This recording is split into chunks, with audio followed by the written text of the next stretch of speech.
You're not about to take a motherfucking thing from me. I'm 5'3". You will kill me or I'm gonna kill you.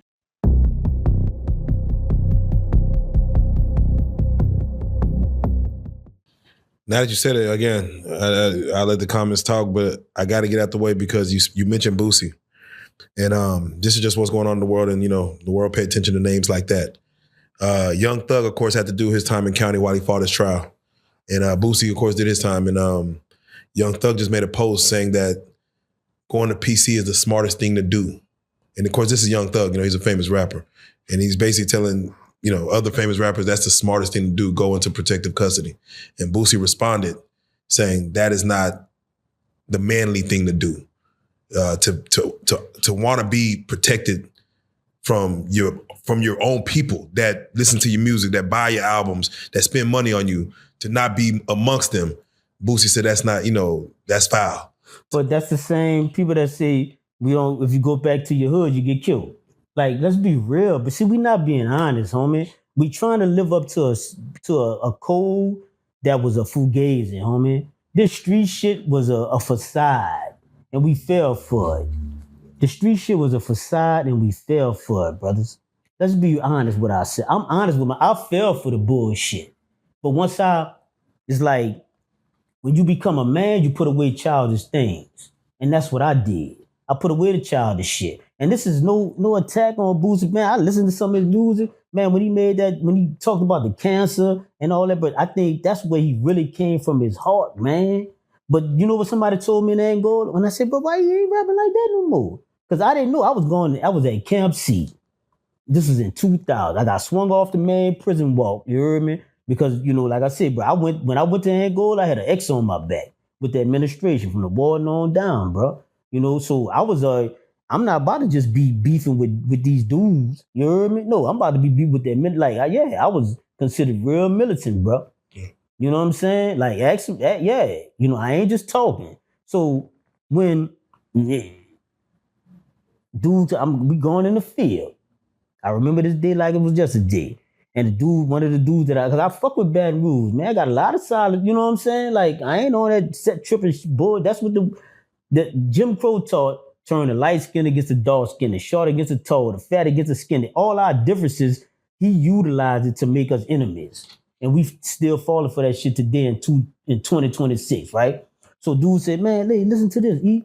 And I listened to it, and I hear this funny little voice of her, and he's spitting, you know what I'm saying? I said, what the little kid is, bro? He's spitting, you know what I'm saying? And I was Boosie. That was the first time I got into it. I was in Angola already when I found out who he was. You know what I'm saying? So and then a lot of my people fuck with Boosie. A lot of Boosie partners fuck with me. Like, you know what I'm saying? Like, we just one step away from each other. You know what I'm saying, bro? And them dudes some solid dudes. Them some real dudes. You know what I'm saying? So I'm not trying to shit on nobody or no bullshit like that, bro. I want us to come together.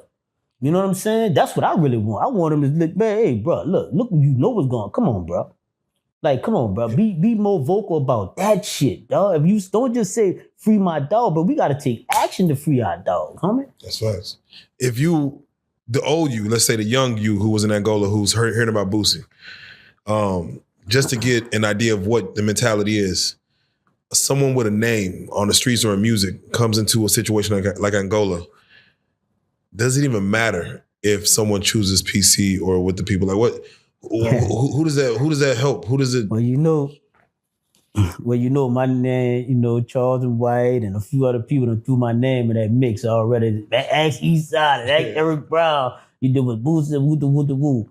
And bro, it's like y'all put me in a real fucked up position because if I tell a lot of people, not just about this, but if I just start saying the truth about a lot of shit, y'all be saying y'all be want that real shit, but y'all don't really be want to hear it, bro. Because y'all idolize people that you never met, but you don't know the real story. You don't know the back. You don't really be knowing. You know what I'm saying? This ain't no shot at, you know what I'm saying? Because when you come to Angola, bro, when you come to penitentiary, Angola, Louisiana State Penitentiary, and you a celebrity status already, bro, man, I don't give a fuck what you say.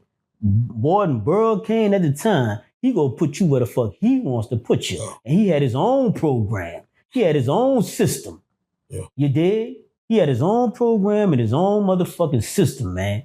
Yeah. Right? And in Angola, I'm not calling it the bloodiest prison in America. The media, the people dubbed it the bloodiest prison in America at the time when I was there, right? It might not have that category, that status now, but when I went there in 1994 in the 90s, you heard me? That's what it had. So the war knew that the optics of things. So if you got a celebrity, you can't just throw him, let it just because he said, I'm a bad motherfucker, I'm about to go down the walk. You heard me? Nah, man, because them dudes down there, y'all niggas rap murder, them dudes do murder. You know, some of you got dudes in Angola that committed 4-5 murders to get there, and they committed 2-3 more murders while they was there. So they don't want to hear all that shit. They don't even listen to music. So they don't even know what's going on the outside world. Angola, the 18,000 acres, that's all they know, right? So when you come to Angola with a celebrity status, bro, it's no such thing as protective custody in Angola. Let's get that straight, bro. I get asked all this shit all the time, this and that, though. I'm about to set that shit straight. There's no such thing in Angola as protective custody, bro. That's why I was considered the bloodiest prison in America. You could check out and all that, but we did have what you call weak dormitories, and weak, that's the general population, and weak cell blocks. And Burl put all them dudes that had celebrity status, he put them in what we call dudes who grew up in that motherfucker, weak areas. And when you say weak, you mean that ain't no, in other words, it ain't as bloody. It ain't that bloody. And you got the most, that's where the rats go and where a lot of the punks go. The ones who couldn't handle that pressure down that wall. They put them back there. Camp J Bass unit, that was considered a weak dormitory. Because when you go to Camp J, it was considered extended lockdown. They named it after fish. You got cooter, you got shark, you got gator. You hear me? And so when you have these these type of lockdown environments, you have to have what? Somebody to come back and feed us because we ain't give a fuck. Yeah. You know what I'm saying? So if they got us on lockdown, literally, because we didn't give a fuck. You know what I'm saying? Ask me how many times I've been to Camp J because I didn't give a fuck. Once you killed my brother, once you gave me life without parole, why should I, at 16 years old, why should I give a fuck? I didn't give a fuck. You not about to fuck me. You not about to take a motherfucking thing from me. I'm 5'3". You will kill me or I'm going to kill you. That was my mentality, bro. Dudes wasn't worried. Like right now, I could come out and be diplomatic, right? I could come out right now and show emotional intelligence. Right? Yeah. But back then, man, nigga wasn't trying to hear that shit. Nigga, you a man and you want to get fucked, you heard me? Yeah. Nigga wanted blood on their knife or shit on their dick. Damn.